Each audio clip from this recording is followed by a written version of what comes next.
And be not drunk with wine, wherein is excess, but be filled with the Spirit. Ephesians 5:18. And let the word of Christ dwell in you richly with all wisdom, teaching and admonishing one another in psalms and hymns and spiritual songs, singing with grace in your hearts to the Lord. All right, so that's Colossians 3:16. Now, the book of Ephesians and the book of Colossians were both written by the Apostle Paul.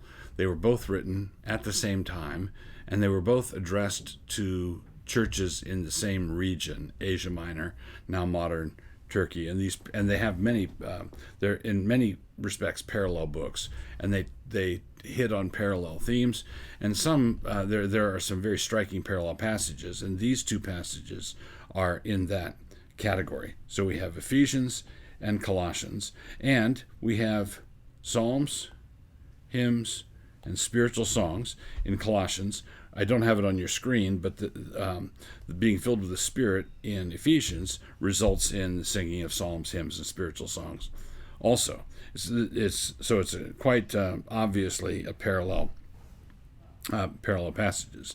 Now, the thing that results in psalms, hymns, and spiritual songs in Ephesians is the filling of the Spirit, and in Colossians, it's the word of Christ dwelling in you richly. So, be filled with the Spirit results in psalms, hymns, and spiritual songs, and the word of Christ dwelling in you richly results in psalms, hymns, and spiritual songs. Now, this addresses, I think, a common misconception. Many people think of the Spirit here as the substance filling, like you were an empty jar and the Spirit is poured into you. You're filled with the Spirit that way. I prefer to take it, and I think there are grounds for taking it this way, is the Spirit as the agent.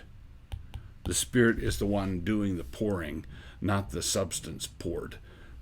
So another way of taking this would be the Holy Spirit that you would be filled by means of the Spirit. And if you put these two verses together, what you get is the Spirit is the one doing the filling, and the word of Christ is the one is the substance with which you are filled. So as the word of Christ, as the message of the gospel, as the teaching of Christ, as the doctrine of Christ permeates your life, which is what we see in richly. Let the word of Christ dwell in you richly. Let the word of Christ permeate your entire life. Well, who is it that spreads the word of Christ into all the corners? Who is it that applies the word of Christ into all the nooks and crannies of your heart and life? Well, that would be the Holy Spirit of God. So don't get drunk with wine, because that gets in the way. Getting drunk with wine, that kind of dissipation or excess, gets in the way of the Spirit's work. It blunts your ability to have Him apply the word of Christ and the gospel to every detail of your life.